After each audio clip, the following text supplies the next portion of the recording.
Bun, dragii mei, o să începem practica în postura copilului. Depărtăm genunchii până în marginile saltelei, așezăm șezuta pe călcâie, apoi o să ne aplecăm, întindem brațele, lăsăm fruntea pe saltea, poți să închizi ochii, aduci atenția la respirație, inspir profund pe nas și expir pe gură tot aerul afară. Încă o dată, inspir profund pe nas, expir tot aerul afară, mă eliberez de tensiune și de stres. Mai rămânem aici puțin, câteva momente, în postura copilului. Încercăm să stăm cu atenția la respirație, să avem o respirație profundă, prin care ne oxigenăm corpul. Practic, ne hrănim corpul cu oxigen. Simți cum se întinde coloana vertebrală, se eliberează tensiunea de pe lângă coloană. Inspir profund, expir și încet o să mă ridic și o să introduc mâna dreaptă sub brațul stâng. Așez capul pe o parte, stau pe partea dreaptă. Facem o ușoară întindere pentru umăr. La fel pot să stau cu ochii închiși în această postură, să mă relaxez. Să nu uit de respirație. În yoga încercăm să avem mereu atenția la respirație, la corp, să fim prezenți. Mai rămânem aici puțin.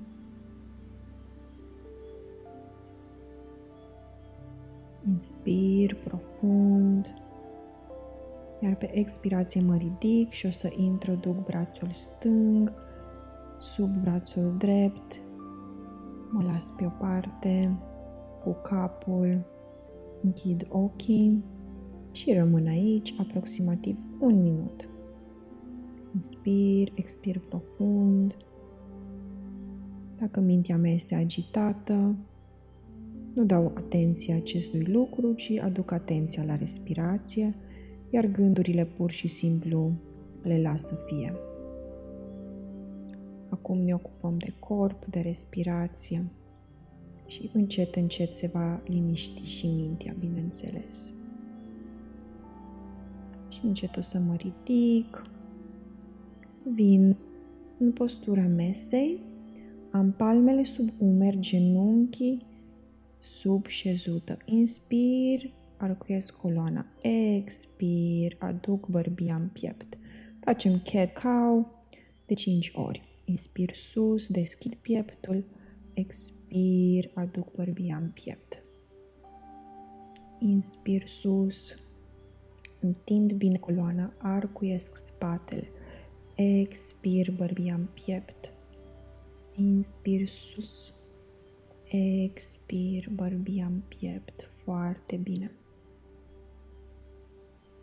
Inspir, privesc în sus. Expir, aduc bărbia în piept și revin în poziție neutră. Mă ridic puțin în câinele cu fața în jos. Adho Mukha Svanasana. Împing în palme, degetele de la palme sunt bine răsfirate pe saltea.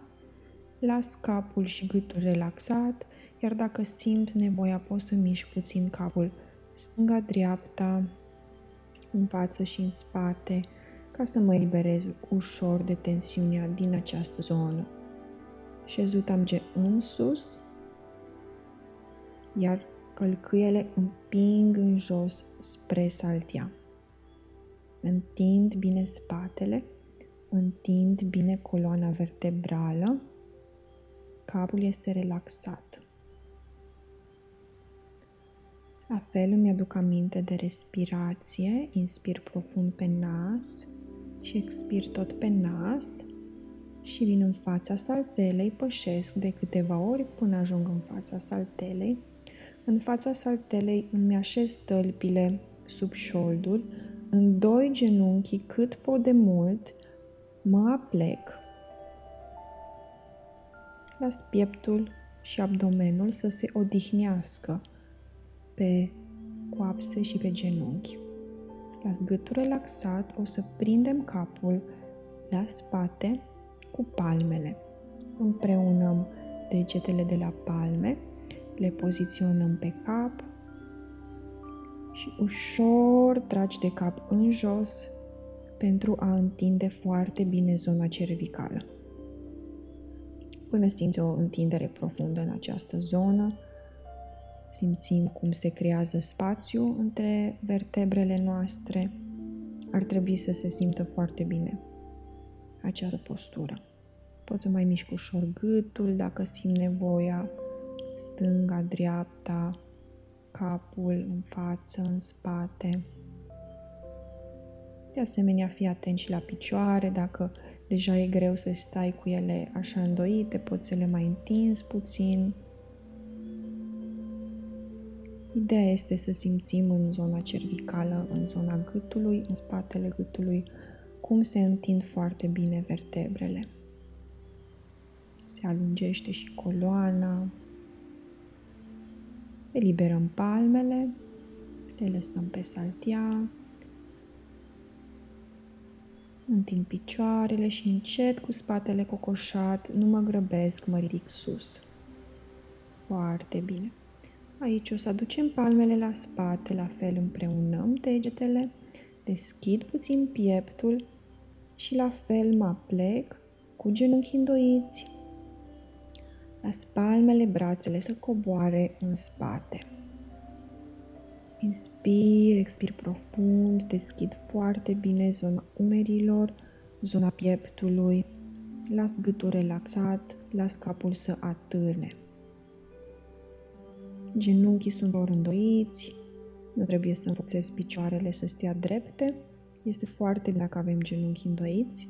Acum ne focusăm mai mult pe partea superioară a corpului. Mai rămânem aici câteva momente. Las umerii să se rotească, pieptul să se deschidă, zona omoplaților să se detensioneze. Eliberăm palmele, lăsăm palmele jos pe saltea, mă aplec. Inspir, privesc înainte, spatele drept. Foarte bine.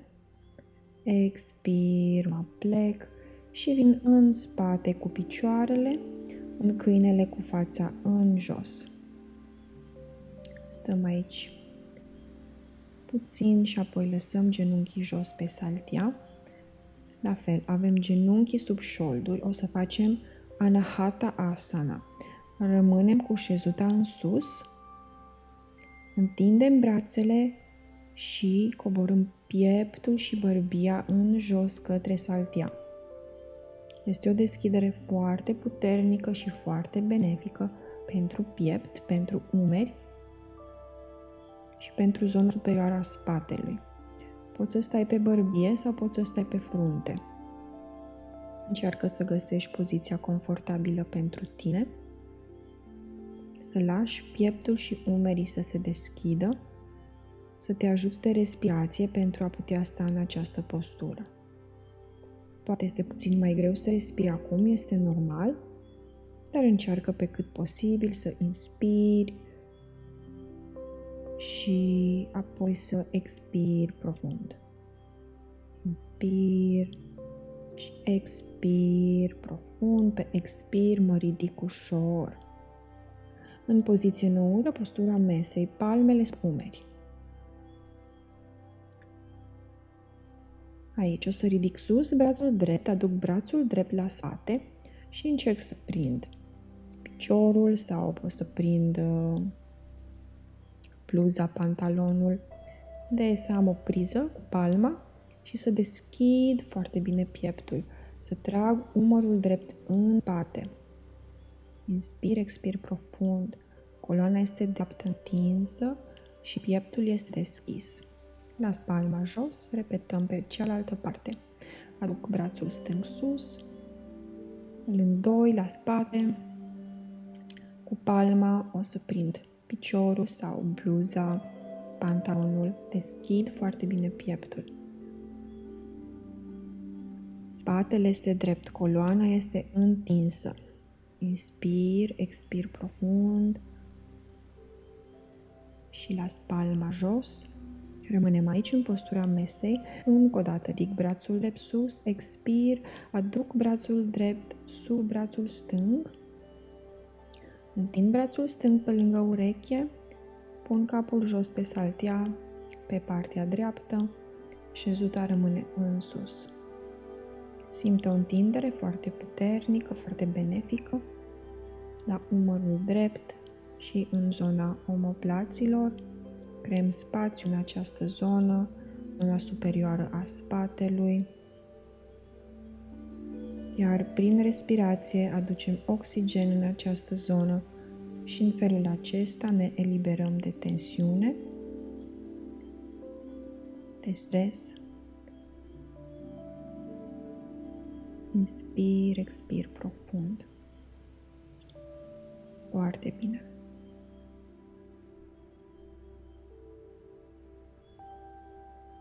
Încet o să revin, aduc palme sub umeri, ridic brațul stâng sus, aduc brațul stâng pe sub brațul drept.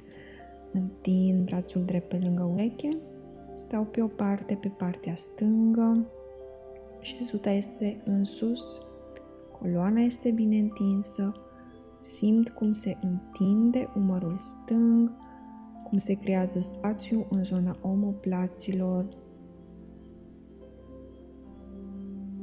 Respir profund, lent.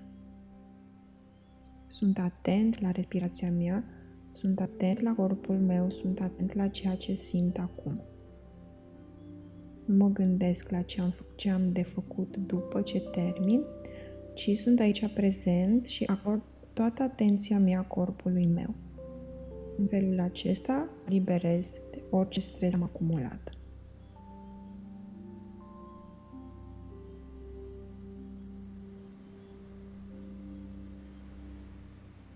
Încet o să revin și o să ne așezăm pe saltea. Venim într-o postură confortabilă, de preferabil cu picioarele încrucișate. Stăm pe șezută. O să pun palma stângă pe cap. Brațul drept este întins, palma este pe saltea. Iar cu palma stângă o să duc urechea stângă către umărul stâng. În felul acesta simt o întindere foarte puternică în partea dreaptă a gâtului. Inspir, expir profund aici. Brațul drept este bine întins. Astfel mă ajută și el să întind mai bine gâtul. Revin și repetăm pe partea cealaltă. O să aducem brațul stâng întins, palma stângă pe saltea, iar cu brațul drept o să întind bine gâtul cu palma dreaptă. Inspir, expir profund. Las gâtul să se întindă foarte bine. O să revin. Facem câteva rotiri ușoare de gât. Dreapta, stânga. Încercăm să eliberăm acum orice tensiune simțim în zona gâtului, în zona cervicală.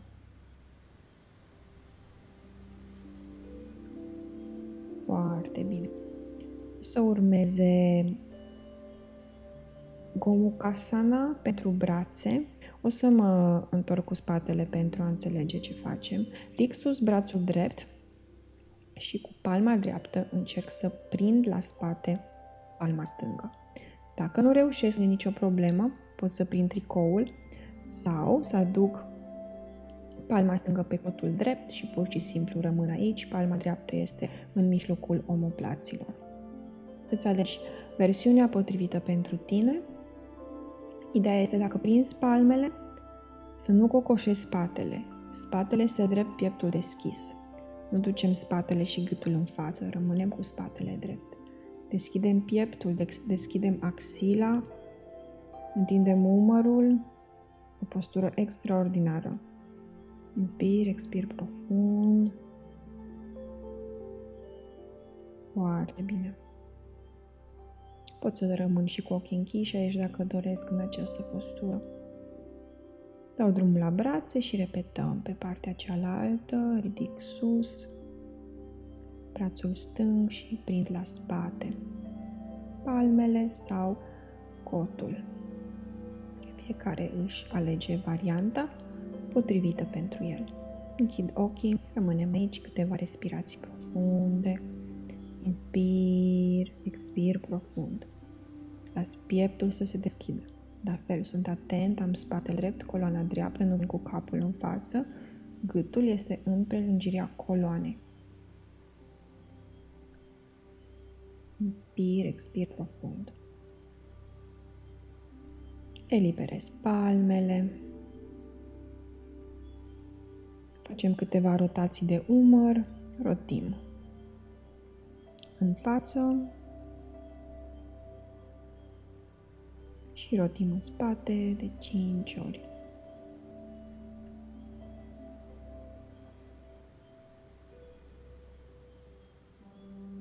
Aducem palmele împreunate la spate, împreunăm degetele și punem palmele pe cap. Facem cat cow din șezută. Deci inspir, privesc sus, deschid pieptul. Expir, aduc bărbia în piept, arcuiesc spatele. Inspir, expir și trag ușor de gât, de cap, când ajung jos. Inspir, privesc sus. Expir. Și rămân aici câteva momente. Încerc să eliberez foarte bine zona gâtului, zona cervicală, să ajut vertebrele să se detaseze, să se elibereze, să se creeze spațiu în această zonă a gâtului.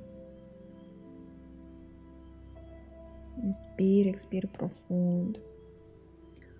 Foarte bine. Am terminat. Putem să mai rămânem aici puțin. Aducem palmele pe genunchi, închid ușor ochii.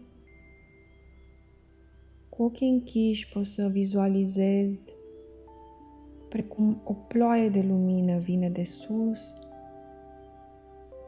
în jos, spre capul meu, pe gât, pe umeri, brațe, piept, spate, picioare și tălpi. Și simt cum această ploaie de lumină dizolvă orice tensiune sau stres care au mai rămas în corpul meu. Lasă acea lumină să intre în corp, să mă relaxeze, să mă calmeze, să dizolve toate durerile, toată tensiunea.